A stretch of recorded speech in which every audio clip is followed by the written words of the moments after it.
inspired by Gujarat's cultural richness and economic vibrancy.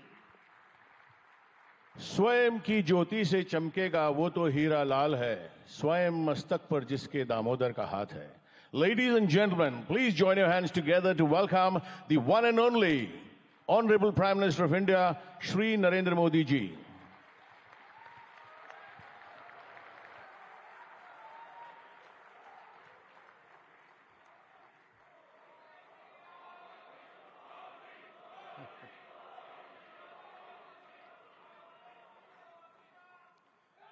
His Excellency Mr. Philip Nyusi, President of Mozambique, His Excellency Mr. Ramos Horat, President of Timor-Leste, His Excellency Mr. Petr Fiala, Prime Minister of Czech Republic, Gujarat के governor Acharya Devvrat जी, यहां के लोकप्रिय मुख्यमंत्री भूपेंद्र भाई पटेल, देश विदेश से आए हुए सभी विशेष अतिथि, अन्य महानुभाव, देवी और सज्जनों, आप सभी को 2024 की अनेक अनेक शुभकामनाएं.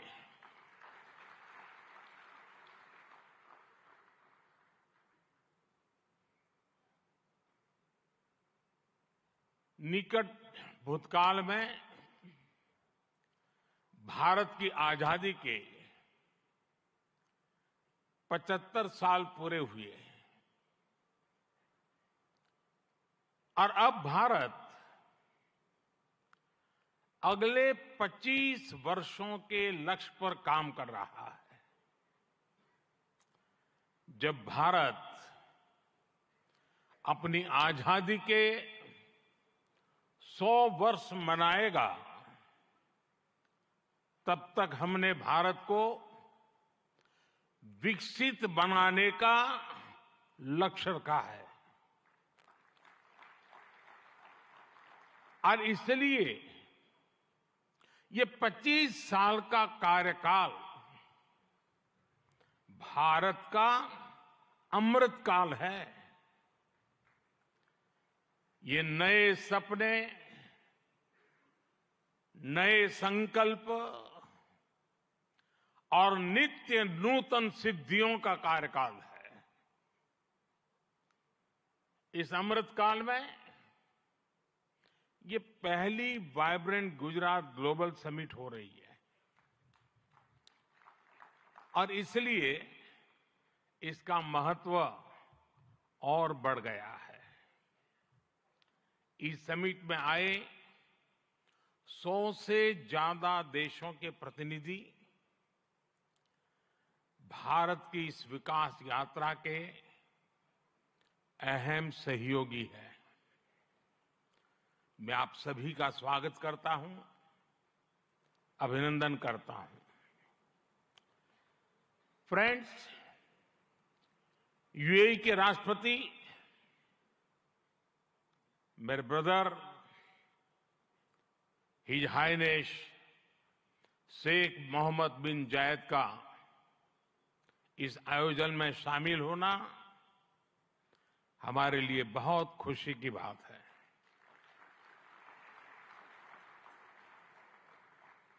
वाइब्रेंट गुजरात में इस समिट में उनका यहां चीफ गेस्ट के तौर पर उपस्थित होना भारत और यूएई के दिनों दिन मजबूत होते आत्मीय संबंधों का प्रतीक है. कुछ देर पहले हमने उनके विचार सुने. भारत को लेकर उनका विश्वास, उनका सहयोग बहुत ही गर्मजोशी से भरा हुआ है. जैसा उन्होंने कहा, vibrant Gujarat summit economic development और इन्वेस्टमेंट से जुड़ी जानकारियों और अनुभव साझा करने का ग्लोबल प्लेटफॉर्म बन गई है। इस समिट में भी भारत और यूएई ने फूड पार्क्स के विकास के लिए, रिन्यूएबल एनर्जी के क्षेत्र में सहयोग बढ़ाने के लिए, इनोवेटिव हेल्थ केयर में निवेश के लिए कई महत्वपूर्ण समझौते किए हैं। भारत के पोर्ट इंफ्रास्ट्रक्चर में यूएई की कंपनियों द्वारा कई बिलियन डॉलर के नए निवेश पर सहमति बनी है। यूएई के सॉवरेन वेल्थ फंड द्वारा गिफ्ट सिटी में ऑपरेशन शुरू किए जाएंगे। ट्रांसवर्ल्ड कंपनी यहां एयरक्राफ्ट और शिप लीजिंग एक्टिविटीज भी शुरू करने जा रही है।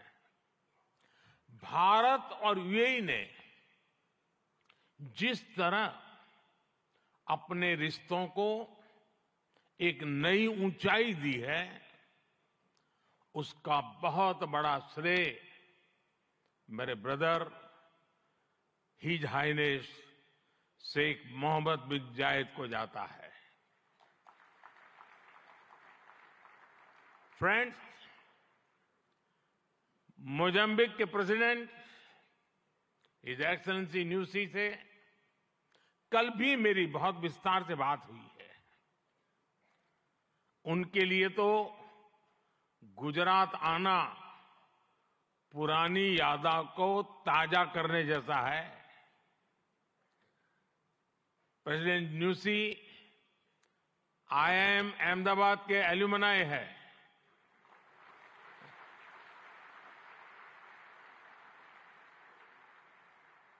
भारत के लिए गर्व की बात है कि हमारी G20 प्रेसिडेंसी में अफ्रीकन यूनियन को स्थायी सदस्यता मिली। प्रेसिडेंट न्यूसी की भारत यात्रा से हमारे संबंधों को तो बल मिला ही है, भारत अफ्रीका के बीच घनिष्ठता और बढ़ी है। साथियों, चेक के प्रधानमंत्री हिज एक्सेलेंसी पैत्र फियाला जी की ये पहली भारत यात्रा इस पद पर है। वैसे वो भारत पहले भी आए हैं।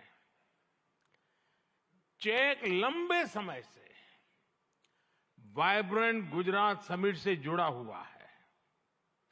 भारत और चेक के बीच टेक्नोलॉजी, ऑटोमोबाइल्स, मैन्युफैक्चरिंग जैसे सेक्टर्स में सहयोग लगातार बढ़ रहा है। हिज एक्सेलेंसी पैत्र फियाला, मुझे विश्वास है आपकी इस यात्रा से दोनों देशों के संबंध और मजबूत होंगे।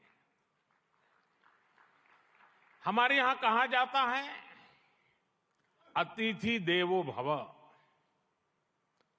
और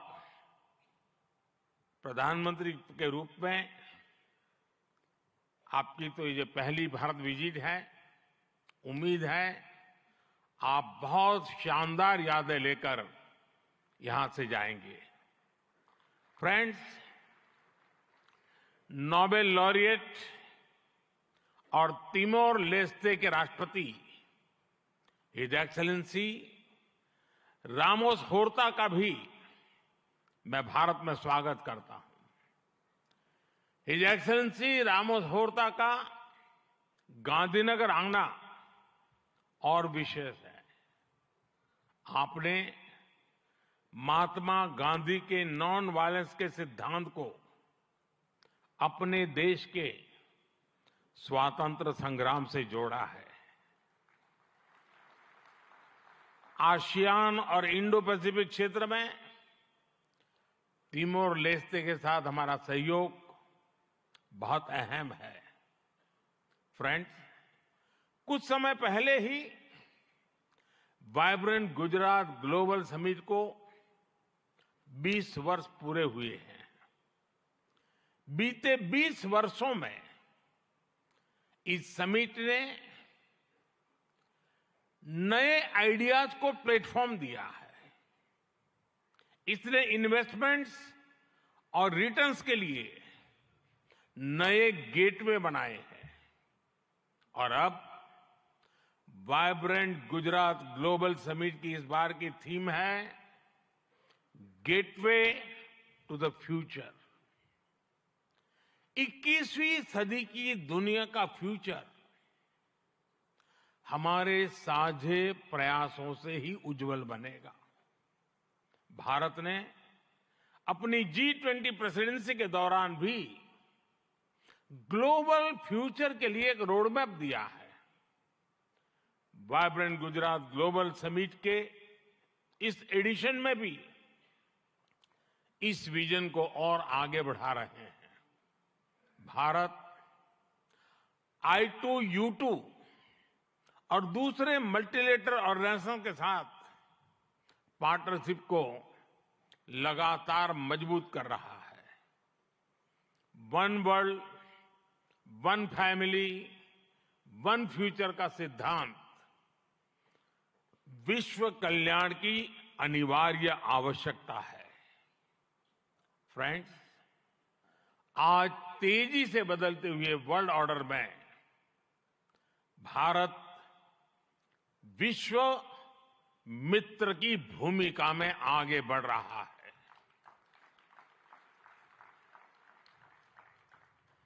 आज भारत ने विश्व को ये भरोसा दिया है कि हम साझा लक्ष्य तय कर सकते हैं, अपने लक्ष्य प्राप्त कर सकते हैं। विश्व कल्याण के लिए भारत की प्रतिबद्धता, भारत की निष्ठा, भारत के प्रयास और भारत का परिश्रम आज की दुनिया को ज्यादा सुरक्षित और समृद्ध बना रहा है। The world looks at India as an important pillar of stability, a friend who can be trusted, a partner who believes in people-centric development, a voice that believes in global good, a voice of the global south, an engine of growth in the global economy, a technology hub for finding solutions, a powerhouse of talented youth, and a democracy that delivers. Friends, Bharat के 1.4 billion लोगों की priorities और aspirations, human centric development पर उनकी आस्था, inclusivity और equality का हमारा commitment, विश्व समृद्धि और विश्व के विकास का बहुत बड़ा आधार है। आज भारत दुनिया की 5th लार्जेस्ट इकोनॉमी है। 10 साल पहले भारत 11th पर था। आज दुनिया की हर प्रमुख रेटिंग एजेंसी का अनुमान है कि भारत अगले कुछ वर्षों में दुनिया की टॉप 3 इकोनॉमी में जाएगा।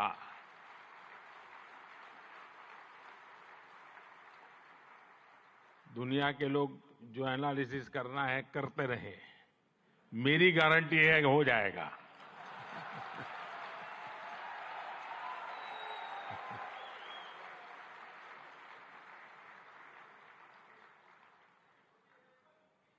एक ऐसे समय में जब विश्व अनेक अनिश्चितताओं से घिरा हुआ है, तब भारत दुनिया में विश्व की एक नई किरण बनकर के उभरा है।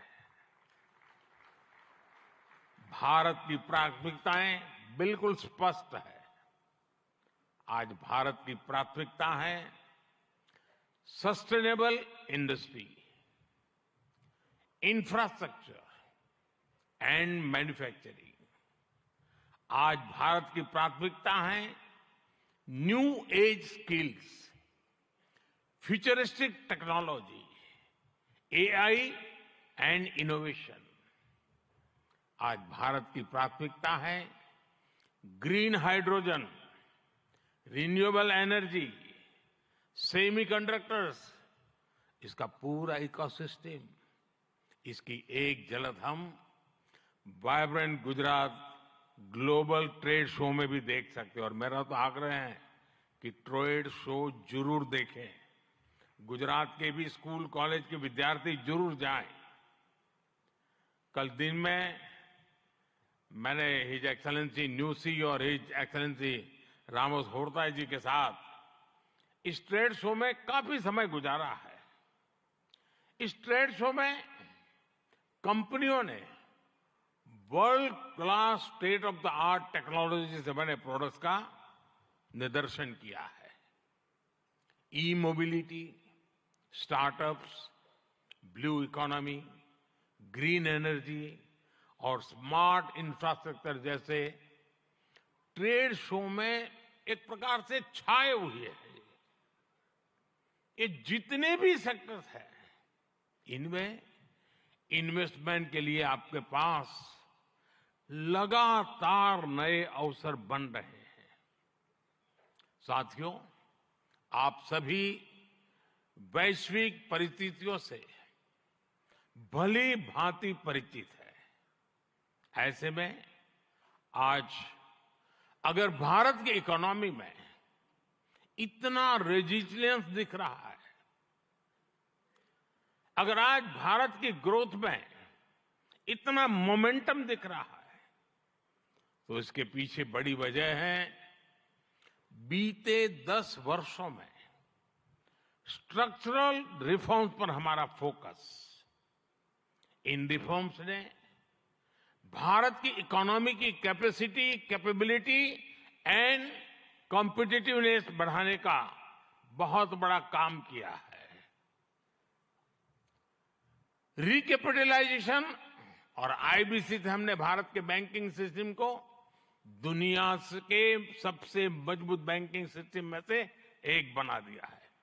ईज ऑफ डूइंग बिजनेस पर जोर देते हुए हमने 40,000 से ज्यादा कंपनीज को समाप्त कर दिया है, कंप्लायंसेस को समाप्त कर दिया है। जीएसटी ने भारत में टैक्स के अनावश्यक जाल को खत्म किया है। भारत में हमने ग्लोबल सप्लाई चेन के डाइवर्सिफिकेशन के लिए बेहतर माहौल बनाया है। हाल में ही हमने 3 FTA साइन किए ताकि ग्लोबल बिजनेस के लिए भारत और अट्रैक्टिव डेस्टिनेशन बन सके। इनमें से एक FTA तो यूएई के साथ ही हुआ है। हमने अनेक सेक्टर्स को ऑटोमेटिक रूट से FDI के लिए ओपन किया है। आज भारत इंफ्रास्ट्रक्चर पर रिकॉर्ड इन्वेस्ट कर रहा है। पिछले 10 वर्ष में भारत का कैपेक्स 5 गुना अधिक हो चुका है। फ्रेंड्स, भारत आज ग्रीन एनर्जी और ऑल्टरनेटिव एनर्जी सोर्स को लेकर भी अभूतपूर्व गति से काम कर रहा है। भारत की रिन्यूएबल एनर्जी कैपेसिटी 3 गुना बढ़ी है और सोलर एनर्जी कैपेसिटी में 20 गुना वृद्धि हुई है। डिजिटल इंडिया मिशन ने भारत में लाइफ और बिजनेस दोनों को ट्रांसफॉर्म कर दिया है। 10 वर्षों में सस्ते फोन और सस्ते डेटा से डिजिटल इंक्लूजन की नई क्रांति आई है। हर गांव तक ऑप्टिकल फाइबर पहुंचाने का अभियान, 5G का तेजी से विस्तार आम भारतीयों का जीवन बदल रहा है। आज हम दुनिया में तीसरे बड़े स्टार्टअप इकोसिस्टम है। 10 वर्ष पहले तक भारत में कुछ 100 स्टार्टअप थे। आज भारत में 1,15,000 रजिस्टर्ड स्टार्टअप्स है। भारत के ओवरऑल एक्सपोर्ट में भी रिकॉर्ड बढ़ोतरी हुई है। फ्रेंड्स, भारत में जो ये बदलाव आ रहा है, वो भारत के नागरिकों की ईज ऑफ लिविंग भी बढ़ा रहा है, उन्हें एम्पावर कर रहा है। हमारी सरकार के 5 वर्षों में 13.5 करोड़ से ज्यादा लोग गरीबी से बाहर निकले हैं। भारत में मिडिल क्लास की एवरेज इनकम लगातार बढ़ रही है। भारत में फीमेल वर्कफोर्स के पार्टिसिपेशन में भी रिकॉर्ड वृद्धि हुई है। भारत के भविष्य के लिए ये बहुत अच्छी संकेत है और इसलिए मैं आप सभी का आह्वान करूंगा कि भारत की इस विकास यात्रा से जुड़िए, हमारे साथ चलिए। साथियों, लॉजिस्टिक्स को लेकर ईज ऑफ ट्रांसपोर्टेशन के लिए भी भारत में आधुनिक पॉलिसीज पर काम हो रहा है। 10 साल पहले भारत में 74 एयरपोर्ट थे, आज भारत में 149 एयरपोर्ट्स हैं। भारत का नेशनल हाईवे नेटवर्क पिछले 10 सालों में करीब करीब 2 गुना हो चुका है। 10 सालों में हमारा मेट्रो ट्रेन नेटवर्क 3 गुना से ज्यादा बढ़ चुका है। गुजरात हो, महाराष्ट्र हो या फिर हमारी ईस्टर्न कोस्ट लाइन हो, इनको आज डेडिकेटेड फ्रेट कॉरिडोर से जोड़ा जा रहा है। भारत में आज अनेक नेशनल वाटरवेज पर एक साथ काम चल रहा है। भारतीय पोर्ट्स का टर्न अराउंड टाइम आज बहुत कॉम्पिटिटिव हो गया है। G20 के दौरान जिस India middle east Europe economic corridor की घोषणा हुई है, वो भी आप सभी इन्वेस्टर्स के लिए बहुत बड़ी बिजनेस अपॉर्चुनिटी है। फ्रेंड्स, भारत के कोने कोने में आपके लिए नई संभावनाएं हैं। वाइब्रेंट गुजरात समिट इसके लिए भी एक गेटवे की तरह है, गेटवे टू द फ्यूचर। और आप भारत में सिर्फ इन्वेस्टमेंट ही नहीं कर रहे, बल्कि यंग क्रिएटर्स और कंज्यूमर्स की एक नई जनरेशन को भी शेप कर रहे हैं। भारत के एस्पिरेशन से भरी यंग जनरेशन के साथ आपकी पार्टनरशिप को वो रिजल्ट लाकर दिखा सकती है जिसकी आपने कभी कल्पना भी नहीं की होगी। और इसी विश्वास के साथ एक बार फिर आप सभी का वाइब्रेंट गुजरात समिट से जुड़ने के लिए मैं हृदय से बहुत बहुत आभार व्यक्त करता हूं और मैं आपको विश्वास दिलाता हूं कि आपके सपने ये मोदी का संकल्प है।